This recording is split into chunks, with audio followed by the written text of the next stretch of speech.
3 days later with a brain-shattering migraine. Right? So what do? What you've always done. You take some ibuprofen and you go crawl in the bathtub. Okay?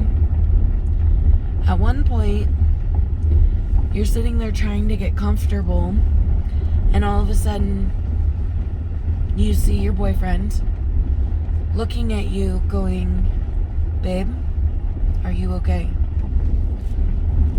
You're looking at him like, "Yeah, why wouldn't I be? My head just hurts." And then you zone out, and all you can think about is being in the bathtub. Okay? From there, next time you come to, you're staring in the face of a fireman that you've never seen before. Not even, I didn't even know he was a fireman at that point.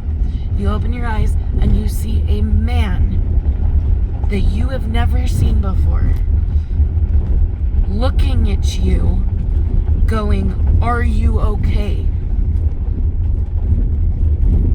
And you look at them like, "Well, yeah, why wouldn't I be?"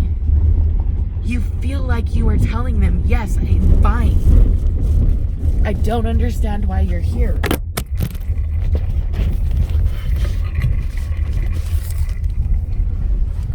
Okay, and then you turn and look and you see Jake there. And you see 3 more guys that you've never seen before. And they're all asking you, "Are you okay?"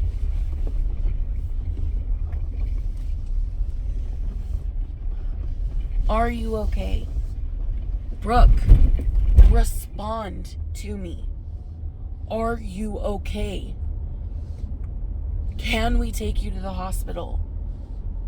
And you try your damnedest to reply. And you think you are replying, and you can't. So what do? You close your eyes and go back to sleep. Whew, son of a bitch. That's what I'm worried about. So if you can't handle that, let me know and we'll switch. No, he was going way too fucking fast. Yeah, he was. So what do? You go back to sleep. And what happens when you sleep? You dream. You start having these crazy, crazy fucking dreams. Dreams that you can't even describe.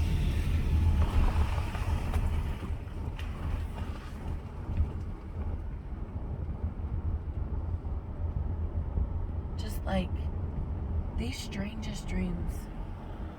And these dreams are scary. Like there was this one dream where I thought I was in this like special Chinese Zen meditation house thing, and I was laying in this chair and they were talking about these pebbles that help you find your to ease your chakras or to find your Zen or whatever. And I remember getting stuck and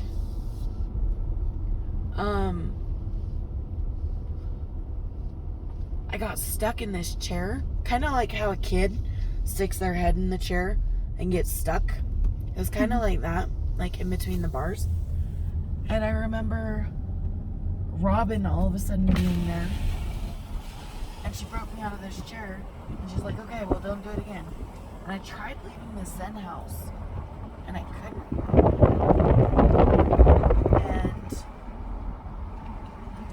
And I couldn't. Really, dude? Seriously? Bitch, I can't get over it. Wow. Are you fucking kidding me? Yeah, I know. I should have been recording that, huh? Did you see how messed up the front of the car was? Robin freed me from this chair, and I remember laying there with this Chinese woman in my face and thinking how much I had to pee. But I was stuck on the Zen table. So what did I do?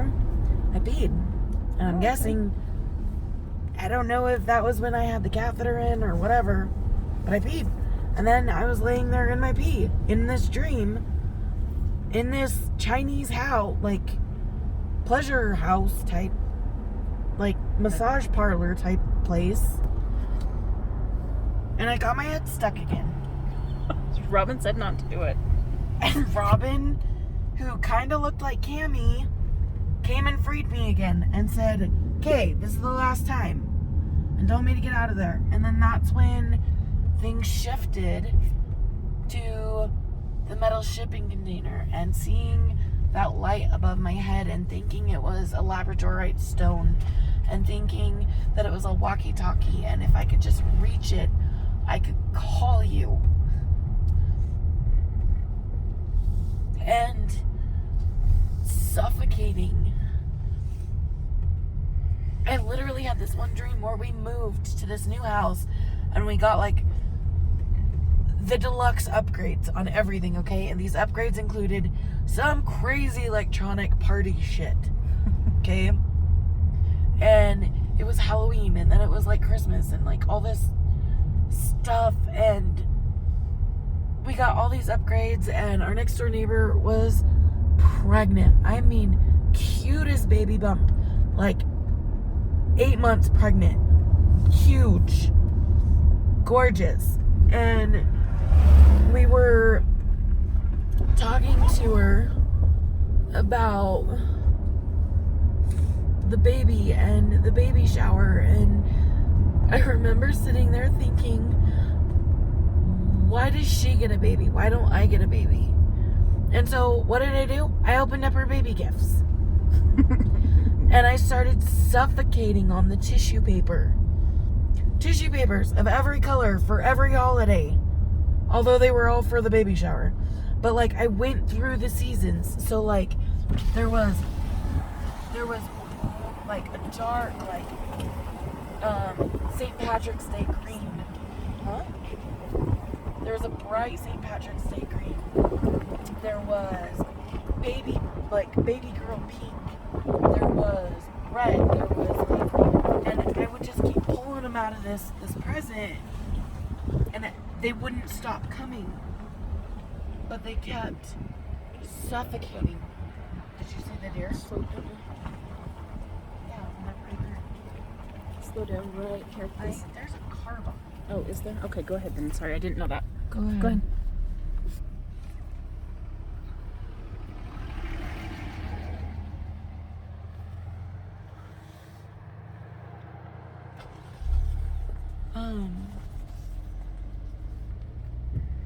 Yeah, Mom, look, he's right there. There's two of them. Video, so don't worry. Don't. What? I didn't know you could do that on video. You didn't know you could zoom in on a video? Mother. There's one baby. And there's two babies. Okay. And then just pinch to zoom back out. Thanks.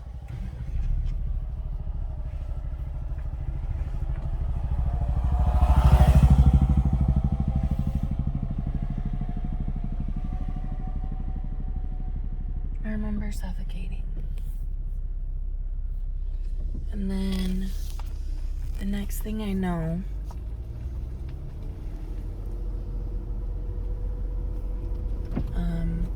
the dream shifts again. And I see you. And I knew that I was strapped down. That's part of the reason why I was fighting it so bad, is because I thought I had been kidnapped. Oh. It felt like I had been kidnapped. And I was tied down. And I needed to get away to get to you. Because I knew if you were there, you would tell me what was happening.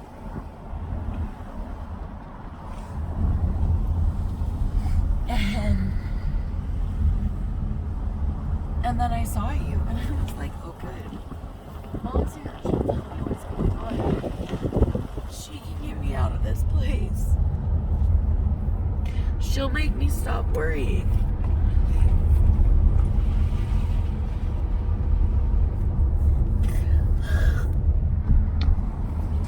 And you brushed my hair back. I told me you'd be back.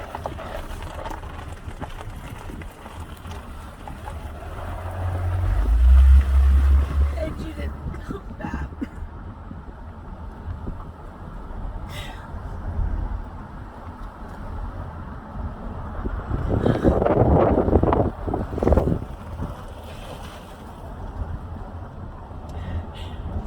And then all of a sudden one day waking up after having all these crazy ass dreams,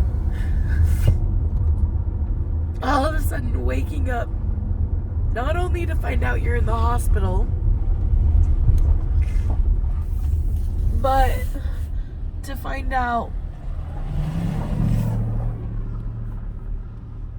that 3 weeks has passed and that you almost died 3 separate times.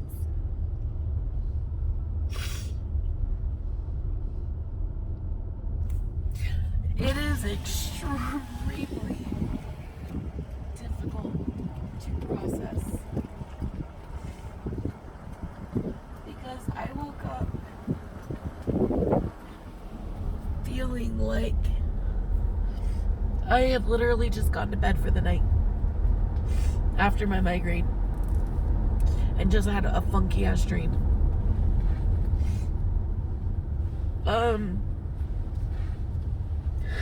So you wake up and you're like, I don't understand. I feel fine. Like, yeah, I'm tired, but I'm still me. I feel fine. Why am I even here? What the hell has been going on? You can't comprehend it. And so when you actually allow yourself to think about it and think about everything going on, you are going way too fast, sir.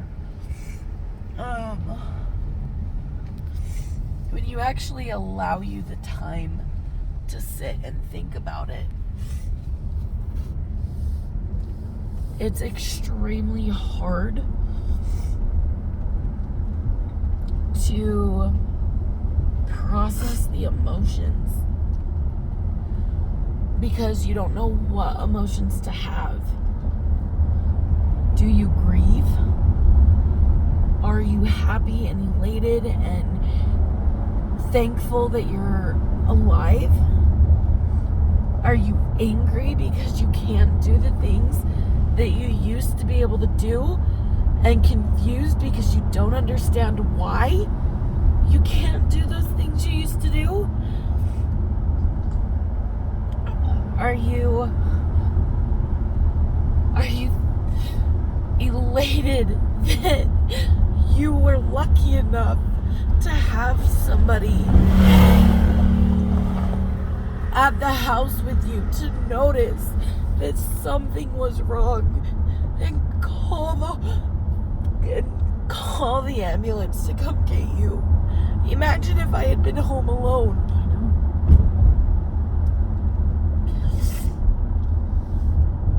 I mean, how do you even begin to understand all of these feelings and to organize them and process them? And I don't know what to feel, so I haven't been allowing myself to feel anything. I've just been living in the moment and just trying to get through this shit. Trying to get through therapies. And in the hospital it was easy because in the hospital I had a direct goal. Get out of the hospital. That was my main focus. Get out of the hospital. And now that I'm out of the hospital, it's a lot harder because I can't just ignore everything and just work on my therapies. I have to process shit. I have to keep myself busy. I have to force myself to get up and try and be normal because I don't have people constantly around me making me do it.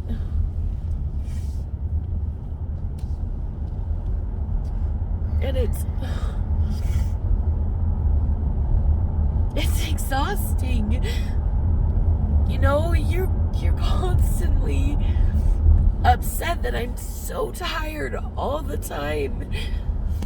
And you know, I know that I shouldn't be sleeping as much as I am, but I am literally so exhausted all the time. I'm dealing with all of this. I don't understand why it's happening. I'm still me. I shouldn't be this exhausted. I used to function on barely 6 hours of sleep, and I used to work 45 hours a week, and I was constantly doing shit. I was constantly cleaning, and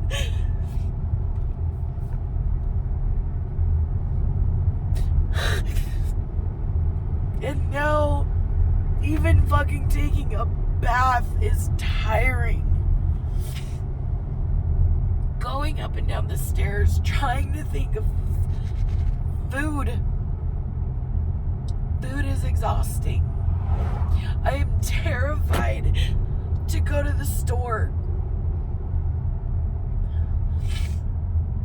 I am absolutely fucking terrified of going to the store. Why? Because what if I get it again? My body is so weak that if I were to get sick again, I would die. And everybody keeps telling me how blessed I am and how loved I am and how everybody prayed for me. I feel like if I were to die at this point, I would be the biggest fucking disappointment and failure. And not saying that I'm gonna go out and die, no. I just mean I'd be letting everybody down because everybody was so ecstatic that I lived, and none of us know why I lived. Why did I live? I should have died. Why did I live? Mom?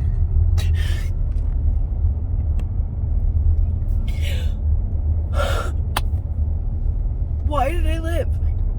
I don't understand it. I don't know. Why was I blessed enough to live and have that infant die? That freaking baby that Jenny was telling you about. I don't know. I think that's something you're going to have to determine on your own. I can't answer that as much as most people would jump in and answer that and say, well, because the Lord has bigger plans for you, or this is because something is teaching you to be more empathetic towards your clients. All these different things. I think that you need to figure out why you lived for yourself. What does all of this mean to you? I don't know. I don't have an answer for you. And I don't know if I ever will. Do you know how frustrating that is? Yeah.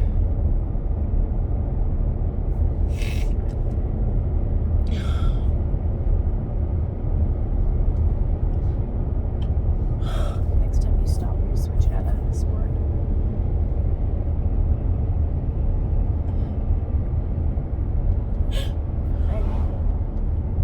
I can tell you what it things to me and how I felt through this whole thing. But it's not going to be your answers. I can tell you say things like, I get mad and get frustrated that you're sleeping all the time. And it's like, you know what? I'm not mad. I'm not frustrated. You look normal a lot of the times. I know you're not inside. And sometimes I forget that your insides are struggling so much.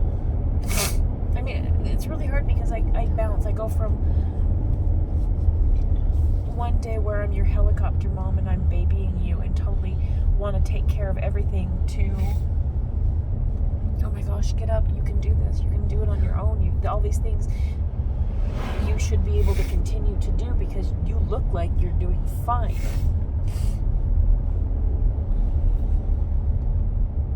Then I swing all the way over to, you just about died.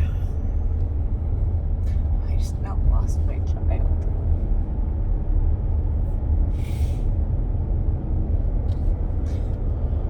I sat in the bathtub with the phone next to me. Because if the hospital called me, I didn't want to waste even a half a second in answering the call. No matter whether it was a hard phone call of, we need somebody here now, to, hey, it's just your daily update.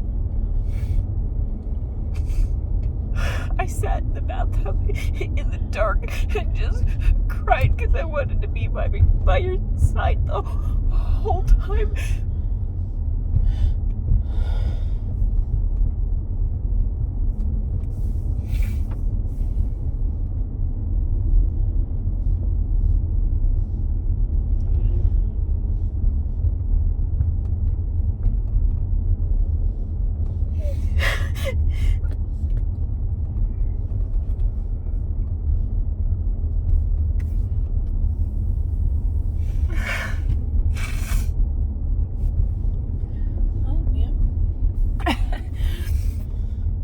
You caught that one before I did. That's very rare. And you were even teary-eyed.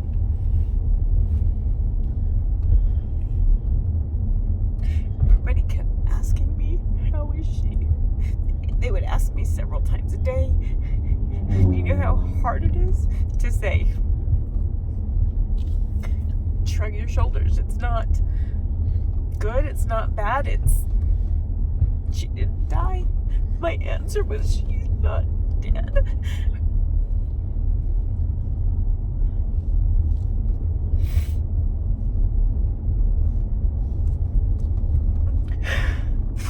I didn't want to talk to anybody. Everybody kept calling me and saying, what can I do for you? How can I help you? And I just wanted to sit in my corner and be left alone. Because I didn't know what to say. I didn't know how to respond to anybody. I just wanted to be with you and they wouldn't let me go. And your dad was great. He was all technical and kept track of all the technical stuff.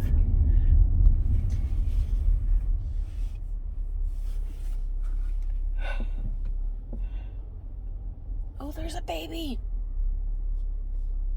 I can't see it. It's in the back. Your dad was great. He kept us all on track and kept everybody updated as far as the stats. And will you stop real quick and change that? Yeah, It's driving me crazy. I'm going to. But you know, the emotional side of it, the emotional part was, I just didn't know what to say to anybody.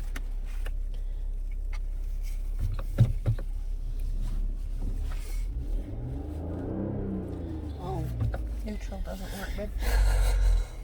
what? No, it doesn't work in that case. No shit. Huh?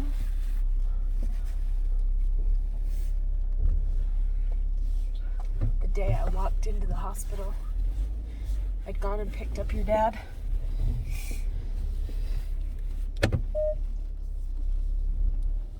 What are you beeping at me for? There's something behind you. I went and picked up your dad, and we walked into the hospital. We walked into the room.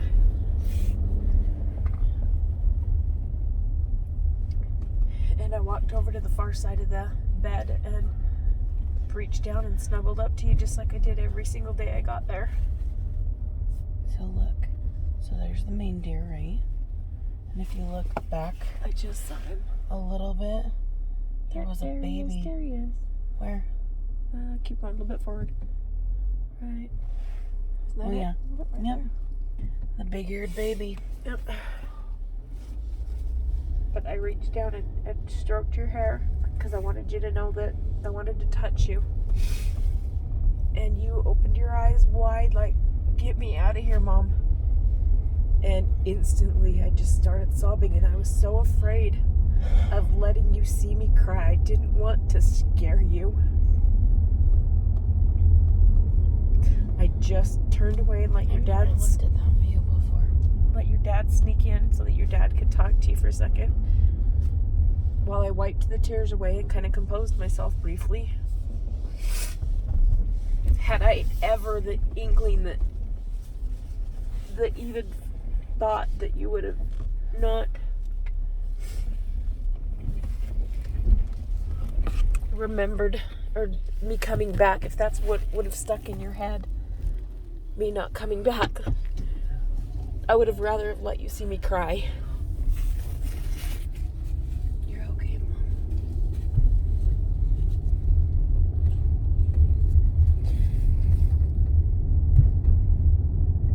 But every day, the second, even Dave, my boss, would ask me, "Are you okay to work today?" And I would work. And he let me work the Are they early still shift. over there? No? No, because they wouldn't even let me into the hospital until after 9 o'clock anyways. So I got off work at 2, and from 2 to 9 o'clock at night, every night, I was there at the hospital with you. I know. Remember the guy telling us the canyon was closed, or the Kennecott was closed because of the storm? I remember watching that storm sitting in your hospital what? room. What? I was awake for that storm. Yeah. I think I actually remember us sitting there. I was awake at that point. I think we were we on the 6th floor at that point? I don't know. But there was one before that was so bad. It was before you'd woken up. I actually remember having a dream about a rainstorm. I mean, it was torrents of water going down the windows. And I just sat and I talked to you. It was hard to talk to you because they had a machine in the room, an air machine that was so loud. But while it was raining and everything, I just sat and I talked to you, and I was telling you about how hard it was raining and watching the rivers of water going down the windows. Now that you say that, I remember having this weird dream involving rain and like the Addams family. Don't ask me.